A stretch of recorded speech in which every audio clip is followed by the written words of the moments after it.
민수기 10장 33절에서 36절 말씀 같이 읽습니다. 그들이 여호와의 산에서 떠나 3일 길을 갈 때에 여호와의 언약궤가 그 3일 길에 앞서가며 그들의 쉴 곳을 찾았고, 그들이 진영을 떠날 때 낮에는 여호와의 구름이 그 위에 덮였었더라. 궤가 떠날 때에는 모세가 말하되, 여호와여 일어나사 주의 대적들을 흩으시고 주를 미워하는 자가 주 앞에서 도망하게 하소서 하였고, 궤가 쉴 때에는 말하되, 여호와여 이스라엘 종족들에게로 돌아오소서 하였더라. 아멘.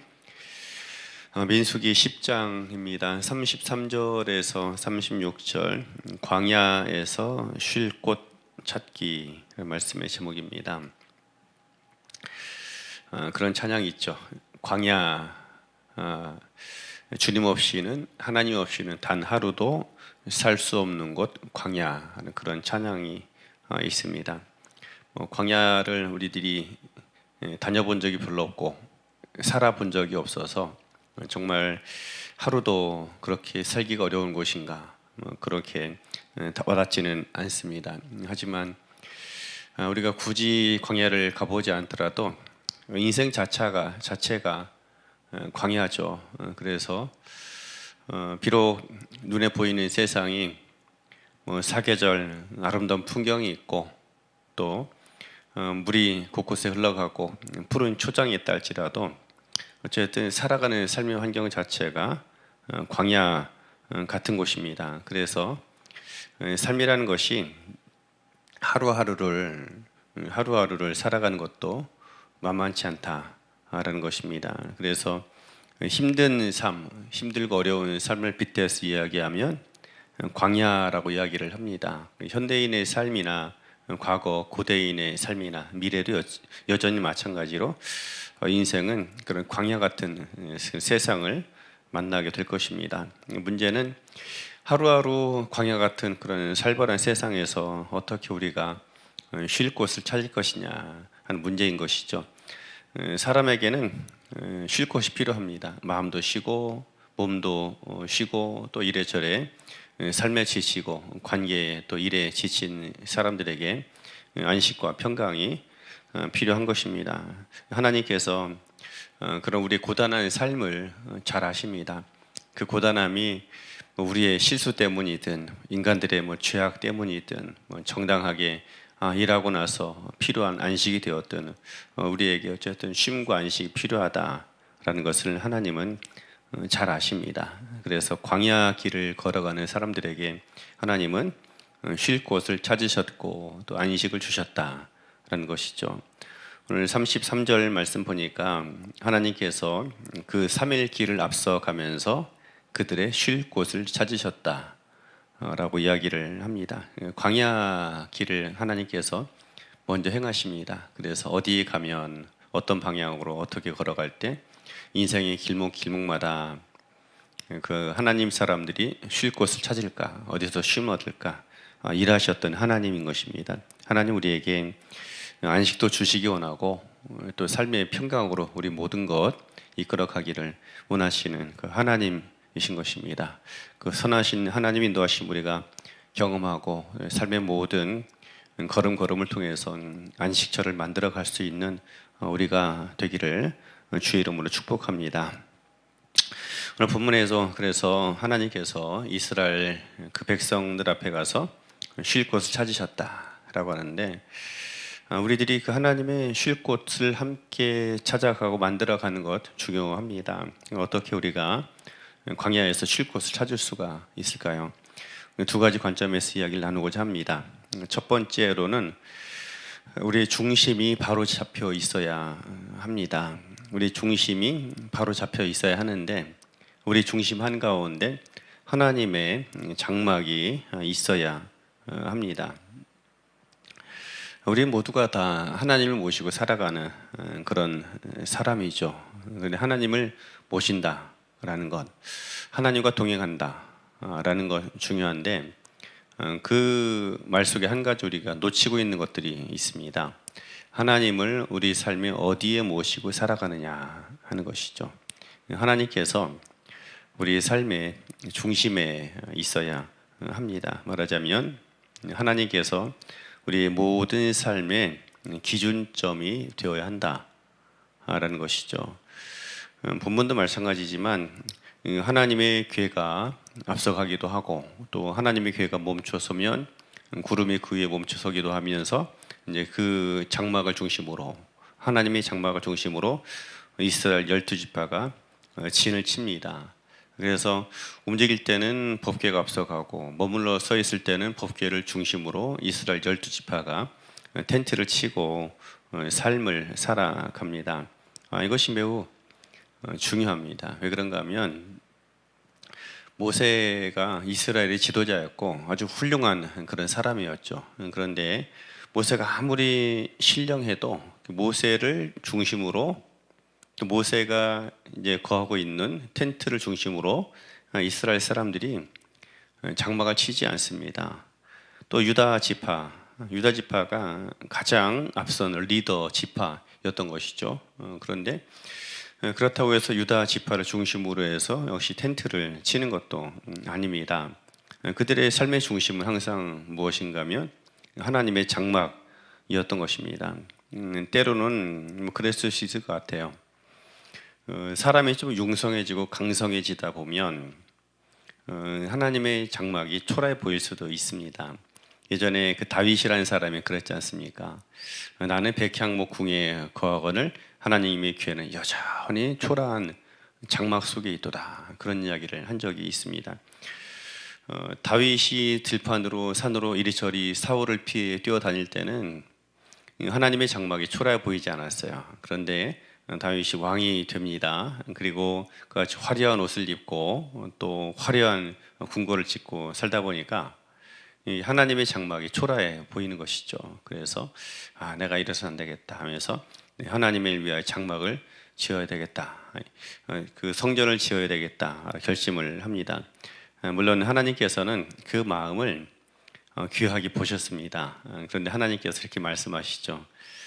내가 너에게 나를 위해 집을 지어달라고 하더냐. 무슨 얘기인가 하면은 하나님의 장막은 아무리 초라해 보인다 할지라도 그것이 초라한 것이 아니다라는 것입니다. 그래서 혹여라도 다윗의 마음속에 너가 소위 세상에서는 말대로 잘 나가고 모든 것이 형통하고 은금이 풍성하게 되었다 할지라도 하나님이 초라해지는 것이 결코 아니다라는 것입니다. 그러니까 그 다윗을 잊게 하는 것, 다윗을 잊게 한 존재가 누구냐? 바로 하나님이시기 때문인 것입니다.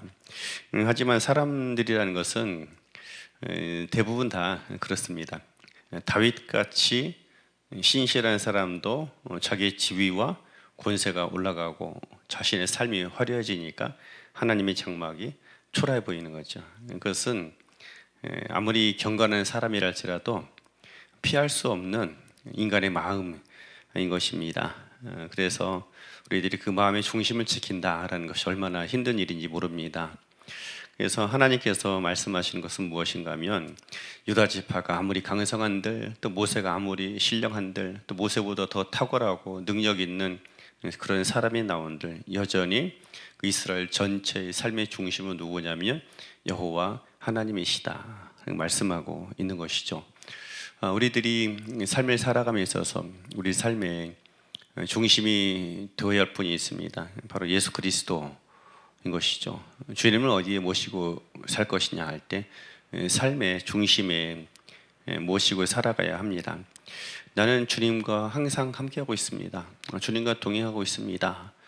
말할 수 있을 것입니다. 동행 자체도 매우 중요하지만 예수님을 우리 삶의 손님으로 모시고 살아가는 경우들이 얼마나 많은지 모릅니다. 근데 그것이 아니라 내 삶의 주인으로 내 삶의 중심 되신 그리스도로 섬기고 살아가야 합니다. 그래서 맨 처음에는 나를 위한 예수님, 나를 위한 예수님에서 이제는 예수님을 위한 나, 예수님을 위한 우리 그렇게 살아가야 합니다. 그래서 그런 인생 가운데 특별히 광야 같은 곳을 수없이 지나간다 할지라도 어떤 장소에서도 어떤 상황에서도 안식을 찾을 수가 있는 것입니다. 삶의 중심을 잡는 것이 이처럼 중요하기도 하고 한편으로는 어려운 것이기도 합니다. 오늘 이 하루 살아감에 있어서 주님께서 우리 삶의 중심이 되고, 그래서 나를 위한 주님의 삶에서 이제는 주님을 위한 우리의 삶으로 예수님을 삶의 중심에 모시고 살아갈 수 있는 은혜가 있기를 주의 이름으로 축원합니다. 그리고 두 번째로는 우선순위를 바로 잡아야 합니다. 민수기에서는 많이 나오는 그런 주제 가운데 하나입니다. 계속해서 법궤가 이스라엘 진 앞에 3일길 앞서 행한 것이죠. 그들이 텐트를 치고 살 때는 하나님이 궤를 중심으로 텐트를 동남서북으로 쳤습니다. 그리고 구름이 떠올라서 행진하게 되면 제사장들이 궤를 메고 출발합니다. 근데 그 거리가 얼마 정도였는가 하면 3일 길 정도를 떨어뜨려서 그 행진을 하게 됩니다.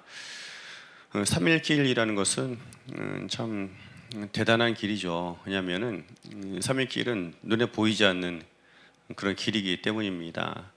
사람들이 하루 종일 행군을 하면 군인들 같은 경우 하루에 30km 정도 이렇게 행군을 하더군요. 평균 사람들이 도보로 걸어가는 속도가 1시간에 3km, 4km 되니까요. 그래서 3일길 하면은 보통 100km 정도 되는데, 이 이스라엘 사람들이 걸어가던 광야는 뭐 그렇게 큰 광야가 아닙니다. 그래서 100km 정도 하면은 웬만한 광야는 종단하고도 남을 만한 그런 어마어마한 그런 거리가 되긴 합니다. 그래서 3일 길이 아마 우리가 걸어가는 오늘날의 속도는 아닐 거예요. 멀리 눈으로 볼 수 있는 그런 거리가 될 것입니다. 그렇다고 너무 먼 것도 아니고 가까운 것도 아니고 눈에 보이는 것도 아니고 눈에 보이지 않는 어중간한 상태가 바로 3일 길인 것입니다. 우리 삶에 보면 그런 순간이 있습니다. 길이 보이는 것 같기도 하고 안 보이는 것 같기도 하고, 일이 잘 풀리는 것 같기도 하고 또 안 풀리는 것도 아니고, 이것도 아니고 저것도 아니고, 확신도 아니요 또 아니면 불안함도 아니고 불확실한 것도 아니에요. 그런 상태들이 종종 있습니다. 그게 3일 길입니다. 3일 길은 애매모호한 거리가 되기도 합니다. 근데 하나님께서 어떻게 행하신가 하면 바로 그렇게 우리 앞서 행하십니다. 참 아슬아슬하죠. 하나님께서 우리를 인도하시는 거 맞나? 하면은 저 앞에 인도하시는 것이 얼핏 보여요. 그러면은 한편으로 또 하나님께서 우리를 인도하시는가 보다. 하지만 또 가만히 보면 또 안 보이는 것 같기도 하고, 그런 일들이 종종 있습니다. 보이는 듯 안 보이는 듯, 안 보이는 듯 보이는 듯. 그게 3일길인 것이죠. 하나님 인도하심이 그런 경우가 참 많습니다. 그래서 우리 삶에는 어떻게 보면 정말로 하나님께서 모든 것 다 하셨다, 하나님의 손길 없이 내가 여기까지 절대로 올 수 없어서, 그래 고백을 하기도 합니다. 그런 한편으로는 사실 뭐 내가 다 했지, 그렇게 생각이 들 정도로 그런 상황도 종종 있습니다. 그게 이제 3일길인 것입니다. 재미있는 것은 어떤 상황 속에서 어떤 사람에게 하나님의 인도하심이 보이느냐, 또 하나님의 인도하심을 누가 확실하게 느끼고 살아갈 수 있느냐. 근데 하나님을 내 삶의 우선순위로 놓고 살아가게 될 때 보일 듯 안 보일 듯하는 그 하나님이 보이기 시작하는 것입니다.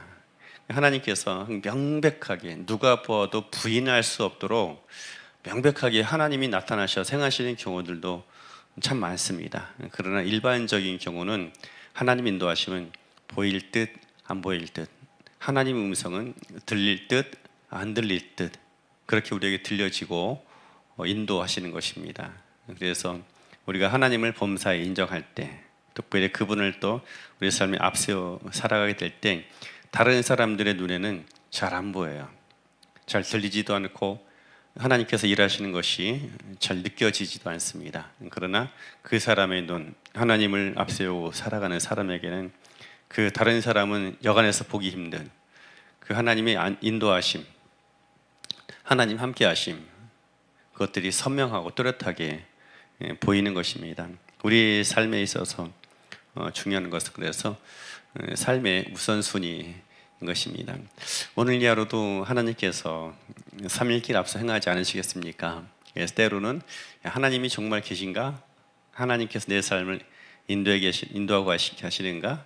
보일 듯 안 보일 듯한 그런 길들을, 그 순간을 종종 맞이할 때가 있기도 할 것입니다. 그런데 그 순간, 그때 하나님이 잘 보이지 않는다, 하나님께서 잘 느껴지지 않는다라고 할 때에 먼저 이것을 기억해야 합니다.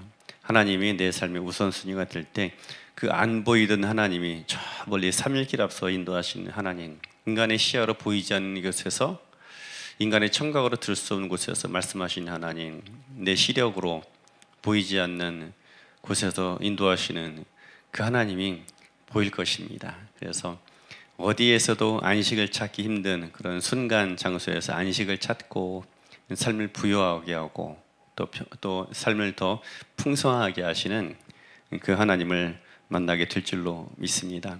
오늘 하루 그렇게 주님과 동행함을 통해서 인생 곳곳에서 샘물을 얻고 또 삶의 풍성함을 받아 누리고 세상을 기름지게 변화시킬 수 있는 그런 하루가 되기를 주의 이름으로 축원합니다.